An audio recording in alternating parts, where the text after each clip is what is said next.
Hey guys, and welcome back to another Warframe video. For those of you who are expecting the 2024 playthrough episode today, apologies. If you did watch last week's episode, I did say that there probably wasn't going to be one this week, just because I've been on holiday for the last week, so literally haven't been able to get on that account to record anything. So in its place, I do want to do a quick video on the recent changes, not recent anymore, they've actually been out a couple months, but the changes to damage in Warframe and how those affect us in the Eidolon hunting community. And then I'm going to run through kind of the few updates to my build that I've done. It's really not much. And then we'll do a quick kind of brief run. I should say right here, it's not a clean run by any means. It's a human run. So yeah, bear that in mind, but it's still about a 7:01, 7:02 kind of time. So it's not too bad at all. And it is one-shotting all of the Eidolon limbs still, so hopefully it proves useful. But yeah, for those of you who perhaps missed it, or have been not really keeping up to date with the changes in Warframe, recently the effect that different elements have against different enemies has been altered significantly. So where previously individual enemy types would determine, you know, the kind of damage bonuses that you'd get from, say, running radiation damage or corrosive damage, it is now changed to just pure faction. So if you are against the Grineer, for example, you will gain increased damage from running corrosive damage. If you are against Narmer enemies, you will gain increased damage by just using Toxin. So it's a much more simplified system. And just to give my brief thoughts on it, I don't want to go into huge depth because I want to get on with kind of the build and the update to the Eidolon guide.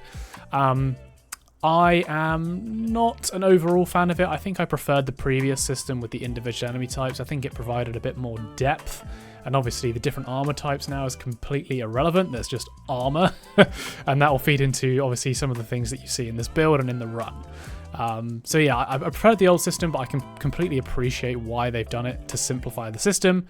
Obviously make it a lot more friendly for newer players joining the game. And, you know, speaking objectively, I think it is an improvement to the game. So with that aside and my thoughts aside, let's run through the build that we've got here and kind of explain as we go why we've made these changes and why we kind of needed to make these changes. So first of all, on our vault, I have changed this back to more of a pad heavy build. Before I had higher efficiency on my build.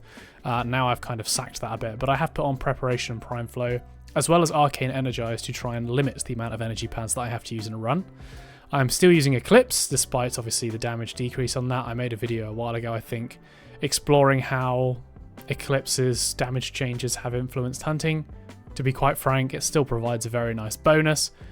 It's basically the same as Raw now, although there's a few sort of I don't know how to describe it, but there's a few inconsistencies that still need to be looked at, and I find it a much more smoother ability to use. So I've still got Eclipse on, provides a decent amount of damage buff. So yep, and we've also got Vigorous Swap and Holster Amp for even more damage. I've still got my 3 Umbral mods, so 2 Umbral Former, a very expensive build this is not for the early game player. And then Nullifier to avoid any kind of, yeah, mag procs from the Eidolon. In terms of our Zenith, this has changed quite a bit actually. So we've obviously got Stormbringer Hellfire on for radiation damage, so sentient enemies take an additional 50% damage to radiation. So that's actually a reduction from what it was before. They used to take 75% extra damage from radiation. That is whilst they had armor, and we'll come onto that in a second. But now they also take 50% extra damage to cold damage as well. So to make up for that reduction in radiation, I've also thrown on Prime Cryo rounds now, because I think it actually is viable. I've done some testing on this, and I think Prime Cryo rounds actually now does work quite well. I did have Vile Acceleration on here before, so I've actually lost out on attack speed, but we need the damage now, so yeah. I've taken Vile Acceleration off, and I've thrown Prime Cryo rounds on. This is the Riven mod I've always used. If you're looking for a Riven mod for the Zenith, any combination of crit damage and multi-shot with a negative should serve you just fine. As long as if you can guarantee yourself over 3 multi-shot, then it's brilliant. Whatever arcane you want to put on here is also fine. I was actually debating on whether or not to get a full primary Exhilarate, just again to stem the flow of energy pads I'll probably end up using on this build. And then also to add to that, we do have 4 Tau Forged Violet Shards on here, set to primary electricity damage. Now, these are actually easier to come by now, since obviously we can do T-Parker Media and all that good stuff, so these aren't as expensive as they might appear on face value. And then I've got a Tau-Forged Crimson Archon shard over here on the right, providing just a tiny bit more ability strength, and obviously we get an additional 15% for each of these from this as well. So I just like having the tiny bit of extra strength just for the speed. I don't know, it feels right to me. You can put that as a purple as well for even more damage if you wish. On our secondary, nothing much changed here apart from we've got Primed Heated Charge and Primed Convulsion on now since my last build. Lethal Torrent, Barrel Diffusion, Creeping Bullseye, so pure crit chance and damage alongside our River mod, which provides multi-shot fire rate and crit damage. And then I've swapped over to Cascadier Accuracy. I was playing around between this and Primary Deadhead for the increased crit multiplier. I think Cascadier Accuracy is better, so I've thrown that on. So thank you to the commenter who kind of recommend I mess around with that to see if it is any better on my build, and indeed it is, so thank you for that. And then on the Vastilok, we have now just thrown on a full Shattering Impact and full attack speed. The reason being that this used to be a case of getting the armor down to a minimum value possible so that we could maintain the benefit of the additional radiation damage against the Eidolon's armor. However, since armor now serves no purpose in the bonus damage that we get from our elements on our weapons, it is now completely useless to keep the armor of enemies up. There is no benefit to it. We don't get a bonus from it anymore because the bonus we get is just from the faction type. So now the faster we can strip the armor, the better. So I've literally thrown on Shattering Impact maxed out, along with Quickening, Gladiator Vice, and Primed Fury for the most attack speed I can possibly get on this build. I think there's probably one more mod I can throw on here. I can't remember what it is though. But yeah, this is literally just to strip the armor as quickly as possible because it is not necessary to maintain the armor anymore. We'll quickly look at other things like our focus tree right here. We're obviously running Madurai for Void Strike, Void Fuel Power Transfer, Phoenix Talons, and also Contamination Wave. All very useful things for Eidolon hunting. And then on our operator, let's just go to our operator. In terms of our amps, we are using Magus Elevate and Magus Melt alongside a 177 amp. So for those of you who are perhaps unfamiliar with what parts this is, it's Proper Scaffold, Certus Brace, and Replac Prism. Eternal Eradicate and Eternal Onslaught, the two staples for Eidolon hunting. And then elsewhere on the build, just the last kind of bits and bobs here. So our companion, Worm Prime, mainly for negate. I'm sure there's other things you can throw on here, but I still quite like using Worm Prime, to be honest. And then gear-wise, we are going to be utilising maybe a couple Squad Energy Restores, hopefully, and an on-call crewmate to take out Eidolon Vonvalists. And on our Itzal, we've got ourselves a full Hyperion Thrusters, System Reroute. Again, this isn't a completely maxed out build. You can max that out. Energy Amplifier for additional range, and Cold Snap to help us gather up Vonvalists. And that is it, guys. So without further ado, let's just jump into the kind of example run, and then we will round out the video.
Alright guys, so as you saw there, not the cleanest run in the world, but hopefully it does show you that it is still very possible to one-shot Eidolon limbs all the way through to Hydralist and still do decent times. Even from a casual perspective, you know, you can still do decent times. We've just have to shift around a bit where our damage comes from on the builds. So yeah. Hopefully you've drawn inspiration from it. Do leave comments down below. Let me know what you guys think of the damage changes. If you have any suggestions for the build, or you know, if you have builds that you like to use, or various mods or configs, then do let me know as well down below. I'd be interested to try those. I just want to say as well that I am fully aware this is a very end game build and perspective. So newer players who, you know, might be watching this, I don't know if they are. Apologies, this probably isn't for you. I do usually do an Ultimate Eidolon guide, which people can obviously look at from beginner through to end game, and it's usually about an hour long, but I have actually tried doing that for the last sort of 3 or 4 months now at least, and just because of how many changes have come into the game, I've had to restart it and I've wasted so much time on it. So I do plan on doing something like that soon, but yeah, it is just finding the time to do it, and obviously with a game like Warframe, changes are expected on a relatively frequent basis. So it is annoying, but yeah, it's the risk you take when you're making content for a game like this. So apologies for that it hasn't gone up. But hopefully you did enjoy this video and you can at least draw some inspiration from it. If you did enjoy it, please leave a like and subscribe. I look forward to reading your guys' comments, and I will see you in the next one.